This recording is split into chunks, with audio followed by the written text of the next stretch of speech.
Hi, everyone. Welcome to this episode of The Latest Thread. So today, I thought it might be kind of fun to just kind of do some questions that nobody knows in advance. Not that they're anything hard to answer, but I think it's neat to prove the point that, when you are trying to learn anything or have questions in quilting, people always will give you an answer. And in general, they're going to say, but that's not the only way to do it. You could do it, everyone you ask probably does it a different way. And you're probably going to see that just by us answering these simple questions. So the first question is your favorite batting and why for your own personal quilts and for quilts if you were quilting for someone. Quilts if you're quilting for someone? Like a customer or client. Oh, okay. Something that's not yours. What would you rather use? What's your favorite one? Who's going I'll first? start. My favorite is are you want to go, Karen? No, you're going good. I just was saying who's going first. I absolutely love the wool batting because of the loft that it gives a quilt. But what I like to do is put a poly bat behind it just to give it a little bit of stability because the wool kind of can shift a little bit. But I absolutely love the texture that wool batting adds to the quilting, the dimension of the quilting.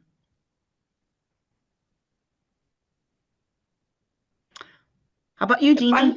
If I'm quilting for other people, I usually just use Quilter's Dream machine blend. I like the way it looks, and all my customers seem to be really happy with the way that the quilts turn out. So That's I just kind of 70-30, stuck right? with it. Is that 70-30? 70-30. Yeah. Okay. Yeah. Yeah, and that's a tricky question because for client quilts, generally for everyday use quilt, I do recommend a blend of sort because you assume that they're going to be washed regularly.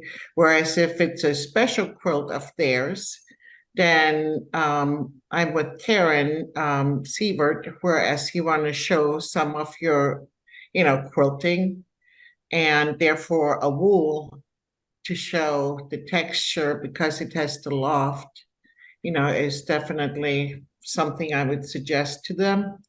Whereas for my own, if I were to make myself a bed quilt, then in the past I've used wool because it's light, but still warm. But for wall hangings, I've started using Soft and Bright. It's because it's by the Warm Company, because it's a polyester and is quite dense and it really still shows off the texture. So, again, main thing for me is use the right batting for the how the quilt's going to be used. I've heard that a poly bat doesn't remember fold lines the same way that a cotton bat does. Has anybody else heard that? It still holds folds. It But still does. it holds them less, but it still holds them. Yeah. Okay. And the other thing that you always hear that stuff, don't use this batting because no matter what batting you use, the fabric always remembers the folds. So Yeah, that's true. the surface is still going to be wrinkled even if the batting isn't really. Yeah, and I think it depends on the application, like whether it's a custom or a bed quilt or wall quilt. I mean, some of those answers are always going to be different, but go-to for customers is Hobbs 80/20. And go-to for me has always been 100% wool. But somebody brought me this Quilter's Dream. Is it 50/50 wool and cotton? Was that what that is? Hobbs has one. Yeah, and it was really nice. So it had like that openness of the wool, but just a little bit more body to it because of the cotton in it. So I think I might try that again. Yeah. I think sometimes with batting too, going to a quilt show is something that is beneficial because if they've listed the batting that's been used on all the show quilts, then you know how that batting performed for that kind of a quilt. And so that's something to take note of if you're at a quilt show. Mhm. My go-to is 80-20, only because if I have to sleep under it, it can't have too much poly because it's gonna be hot. And then most customers get 80-20 because it's what I keep in stock. Show Mhm. quilts is 80-20 topped with wool. So, that's Yeah, it. I like the 80-20 too Mhm. for someone's quilt.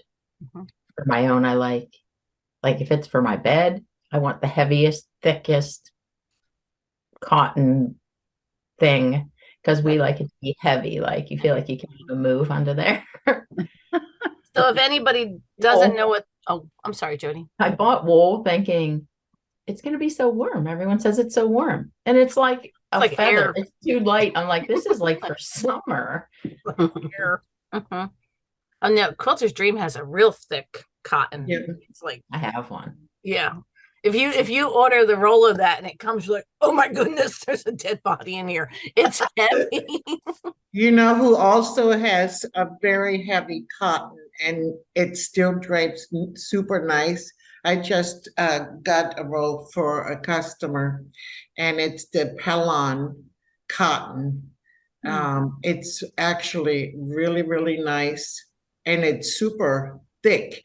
Hers was a queen size. Man, that thing is heavy. You would like that, Jody. I want to know what the shrinkage rate on it is though, because it's 100% cotton. And if it's that thick, I wonder how much it Well, shrinks up.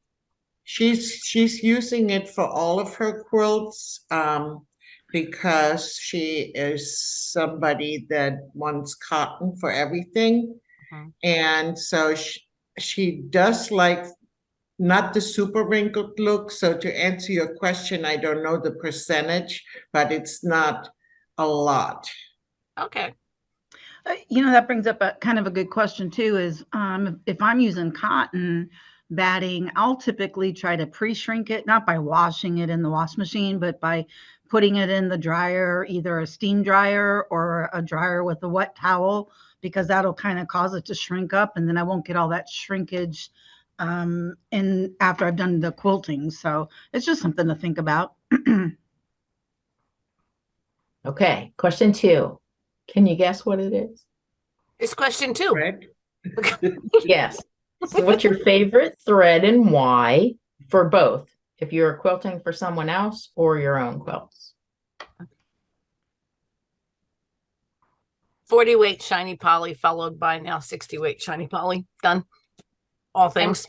Well, again, just like batting, it's one of those questions, but I use Omni for customer quilts and my own. I think it's a, fairly inexpensive thread. It comes in lots of colors. And if you get a lot of very traditional quilts, I don't want that high sheen. I do have the higher sheen threads and I've used them for certain quilts. So again, for me, it's more or less about the weight because again, traditional quilts, I do a lot of stitch work. And so therefore 100 weight thread is the micro quilt I use a lot for ditch work. So again, it all depends on how it's going to be used. Right. It's like repeat, repeat, repeat. Mhm. Right. Yeah, I would agree with all of that because I love like the sheen of a poly on, like the Robert Kaufman cotton sateen or cotton silks, but I probably wouldn't put it on a Thimbleberries quilt because the sheen It looks really doesn't. beautiful on thimbleberries. Is it really? Oh my gosh. So I just stuck my foot in my mouth, so we can use that as the next one. Well, I think I that's you finish personal taste, though. Sharon said Yeah, it because she to does me, all it would those. I have a lot of customers and I make a lot of quilts myself with the darker reproduction Civil War genre fabrics. And I don't find that the poly is too shiny. As a matter of fact, I find that it can help to brighten an overall appearance of an otherwise dark quilt. So it just seems to give a little bit more life, but I mean, I think that's just personal preference. Well, and again, you know, what I said, you have to know your customers really well, because you are right. They're not everybody, even though they like traditional style quilts, they're willing, some of them are willing to go out on, you know, and explore a little bit with their choices. So you're right. It's not a definite, oh, you can't do that. It's Mhm. just you have to know what their preferences are. Yeah, and I think that people they go from seeing, I was thinking, do I have thread around me? I probably do, but they see a spool of thread. It's the same thing as checking your color. You always want to take it off, right? They see Right. the whole thing wound up and everything's super shiny and the way it's catching the light. But as soon as you take that one strand off and lay it over top of the fabrics, it can change. So yeah, That's It a good does. point. That's a really good point. Okay. What is your favorite kind of quilt to quilt and your least favorite kind of quilt to quilt? My least favorite kind of quilt to quilt are the ones that the borders are wavy on and there's puckers in the middle that have little, you know, where all those seams come together right at the star point, but it's huge and it's really hard to get over. I don't like those. What's your I like favorite one? embroidery. And my favorite one, actually, I love applique quilts. I don't get to do a lot of them, but I love applique quilts because I just love the whole texture that you can make behind that applique and how much it pops off the quilt after you get it all quilted. I think it's beautiful. I like to do whole cloth quilts. I think that's for the last couple of years, that's really been my trend, is to go towards whole cloth quilts. And I like it because it's just one piece of fabric and the thread, and the quilting is entirely the statement. You know, it's not the patchwork or the applique or anything else. It's the actual quilting that is making the statement. And I don't know what my least favorite would be. It would probably be something that was really messed up, like Jeannie suggested. Or I had to try to, you know, not tuck things or whatever, that kind of stuff. Well, that's, you know, you picked some tricky questions. And all I'm gonna say is, you know, I don't have favorites. Oh It's whatever my mood I'm goodness. in. He's lying. Whoops. He's being a She What? doesn't want to be rude.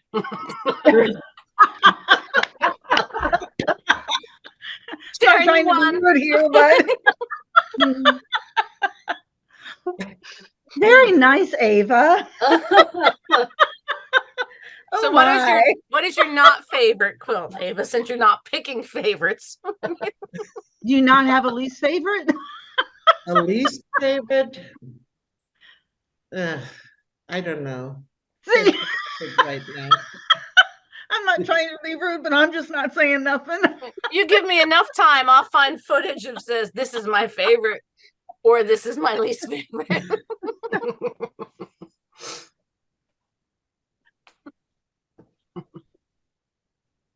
She's just angry now.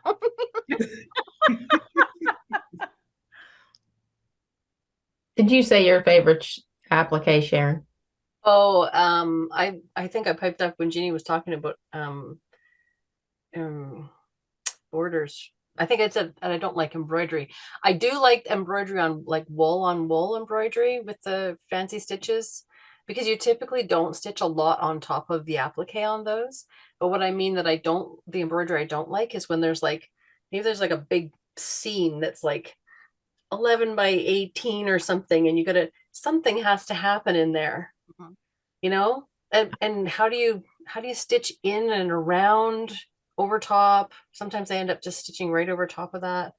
But yeah, I'm always perplexed trying to figure out designs on those. And I think I like quilts with just like a balance of space. Something that's too open space, I feel intimidated by, but it's good for the challenge. And then things that are just like pieced so busy that there's like no breathing room at all. It's like, where do you put something that can shine for your quilting. So I think it has a nice balance between the piecing and the background. I like the ones that have a lot of space, like Lot very of little room. piecing, but a lot of open space, just because then I can, I don't know. And my least favorite is a dream big. Oh. Or worse yet is a wool quilt. I like Mm-mm, wool quilts. not for me. My favorite is Nowhere to anywhere. quilt though. Hmm? There's nowhere to quilt on A little them. bit. They're so busy. Some of them can be, yeah. Well, and I guess I'll add that my least favorite is the kind of quilts that are most definitely an edge to edge or should be. But, the customer insists that, you should quilt it custom, and you feel bad, even though you explain that it's going to, yeah, you may see some texture here and there, Mhm. but, at the expense of doing this custom really isn't justified by, what's in front of us. Mhm. So knowing that I'm going to waste their money and my time is probably the least favorite quilt for me to do, because it's therefore not inspiring when I actually get to do it. My favorite is when I can add things that aren't there, whether there's open space or not, just adding, texture or creating texture in a quilt where there isn't. And my least favorite is the quilt made of 300 blocks and I have to do the same thing in all 300 blocks. Yeah. Because at block 11 I'm done. Mhm.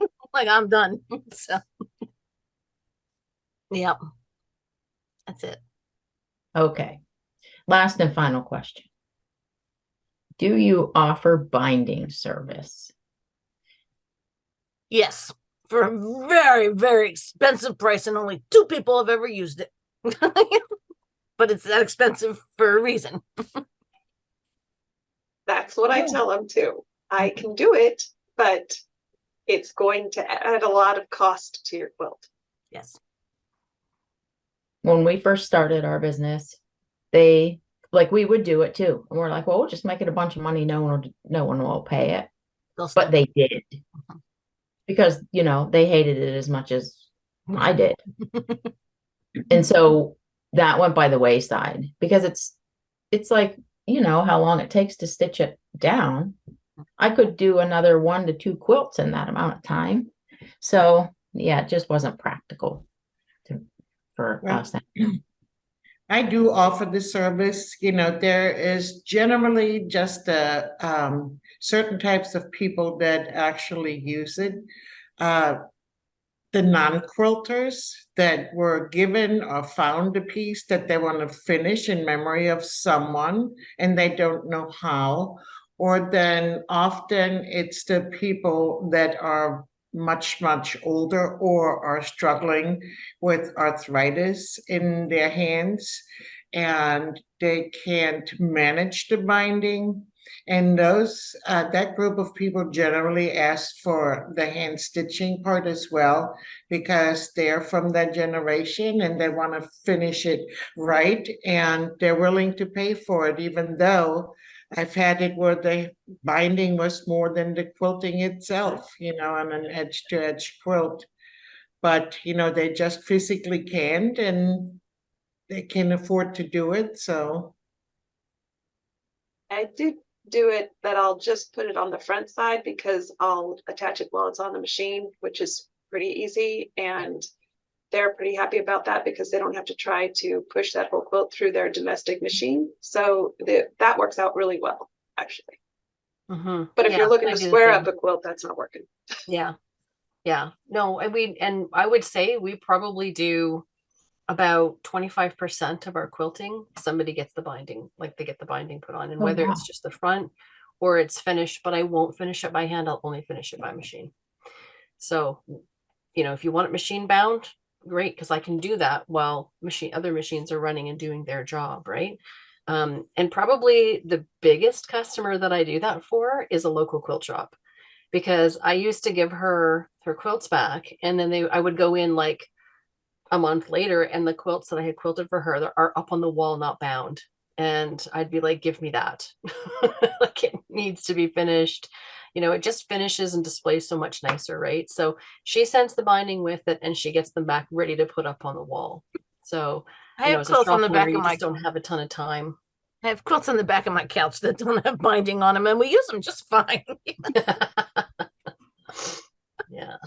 Oh,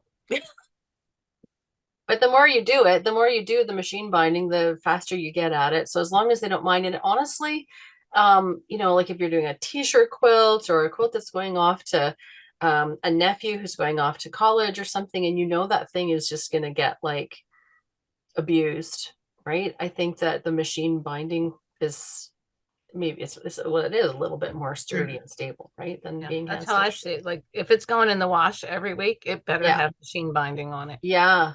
Yeah. So. Yeah, they don't really hold up too well when you do them by hand. Yeah. Anyone have anything else to add? They were good questions. So hopefully you guys got something out of that. And as you can see, you know, everyone does things differently. Some things might work for you, some might not. And we look forward to seeing you next time. And one other thing before we go, we would really, really love it if you guys could give us some ideas for some episodes that you know, what would you like for us to talk about? Because we're like, you know, Yeah, we're into the 70 episodes now, and yeah, we need some topics. we need to know what you want to hear. Yeah. Yeah. So, you know, go on the Facebook groups or whatever. We always look at those. If you have suggestions for some show topics, we'd love to see what they are. We'll see you next time. Bye. Bye. Bye. Bye.